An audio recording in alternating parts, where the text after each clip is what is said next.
It's been 2 months since the last Text to Talk. Hello, and welcome to Text to Talk.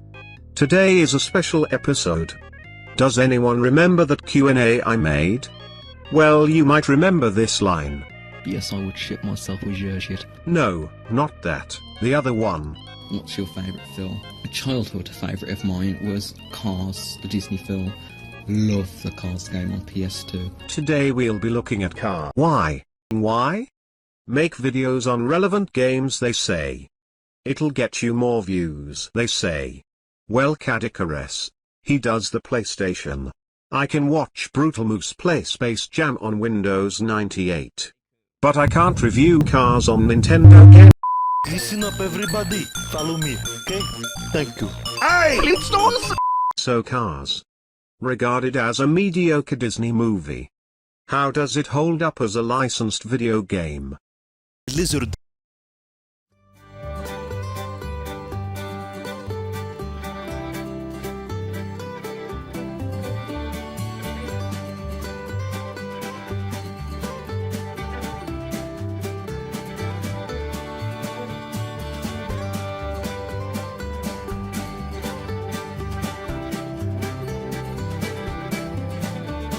So the game starts with this screen and some calming music. Not really much to say on this. The music suits the purpose well. However, you can also access a menu to change where songs appear, allowing things like this to happen.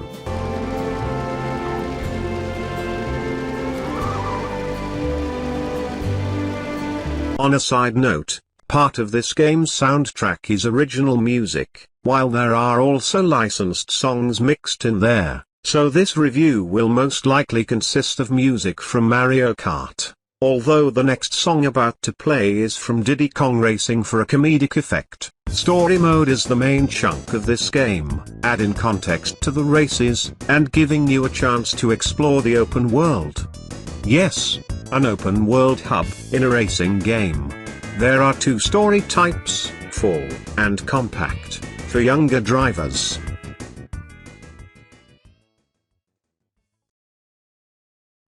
I am speed. One winner, 4 losers. Okay, let's do this.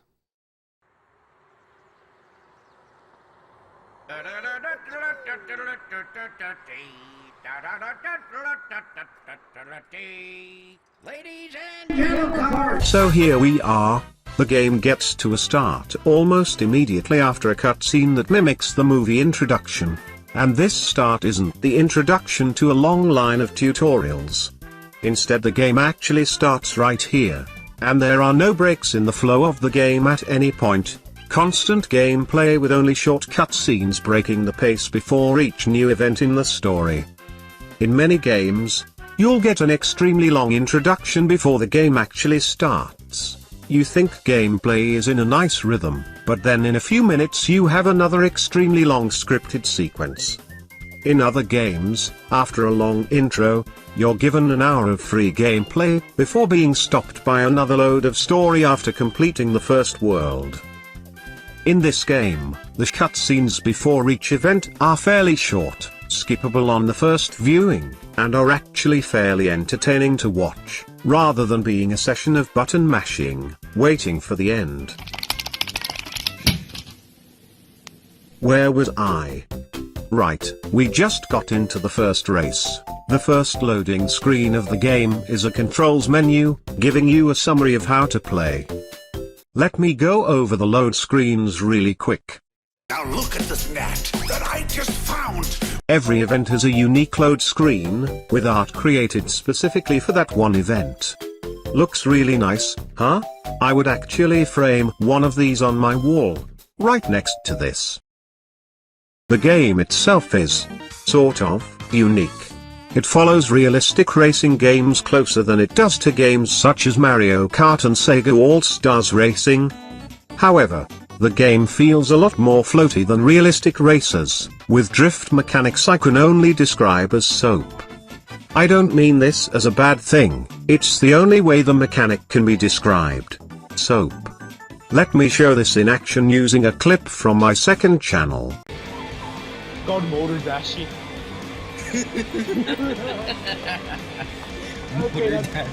The soap drift makes turning feel good.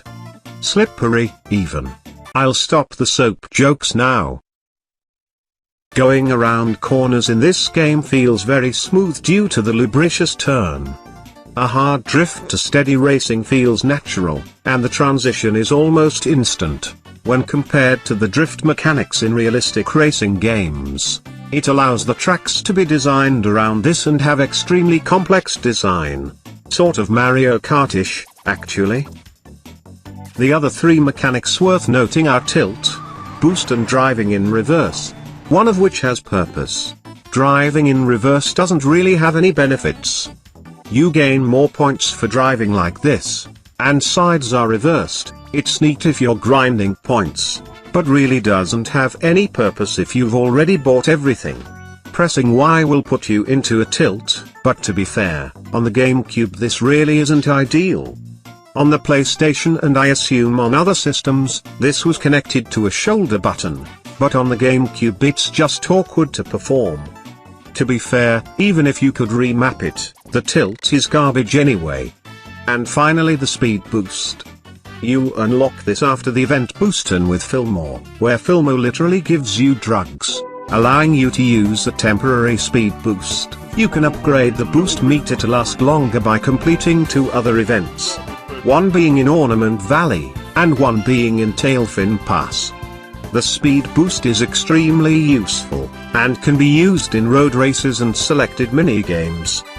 And one more thing worth noting is the map in the corner.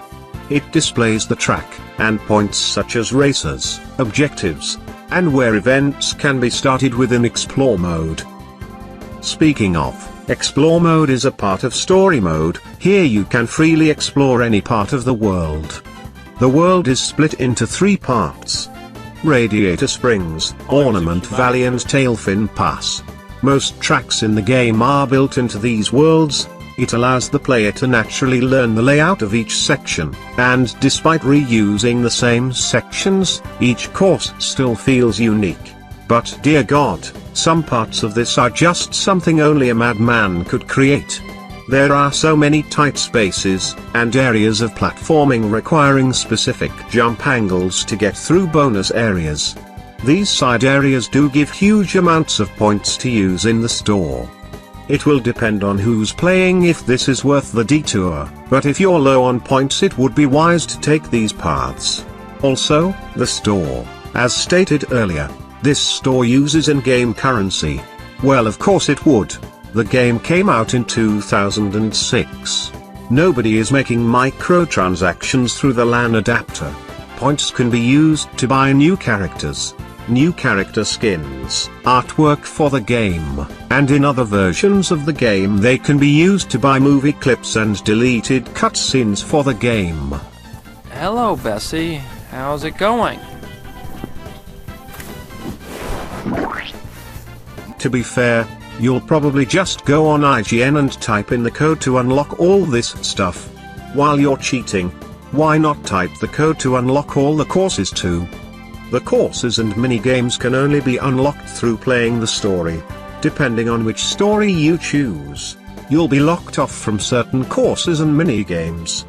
While Mac gives you the full experience, Luigi will only give you a selected amount of the events, a disadvantage of choosing the option for younger drivers.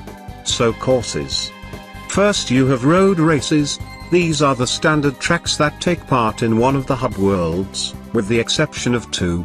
Both of those taking place in the Rust Bucket Stadium. Get over here! I will flatten you like a pancake! You can't hide from us! Stop. There's also Sheriff's Chase. This event takes part in both Radiator Springs and Ornament Valley. All I have to say is witchcraft was involved to get this functioning. Next are Piston Cup races. These all take place on a standard oval track, are 12 laps and are possibly the worst thing to ever appear in a racing game. While playing these races in story mode, your tires have a gauge. When they are damaged you can go into the pit stop for a mini game, which does help keep your mind from becoming a vegetable. This minigame can also be played as a standalone event in the minigame selection menu. Well, only in the multiplayer minigames. If you're alone. He's all like, fuck you. Finally, the minigames. With the exception of tractor tipping and pit stop, controls are still the same as regular gameplay. Tractor tipping sees you as either Mater or Lightning. You roam around a map where you lack a jump. The aim is to get near tractors to knock them over. The meter to the left will increase when in light, or when near Frank. If the gauge is filled, Frank will chase after you.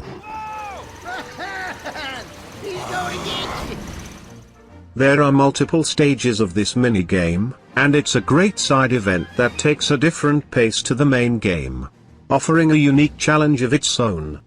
And for the most part, that was Cars, the video game.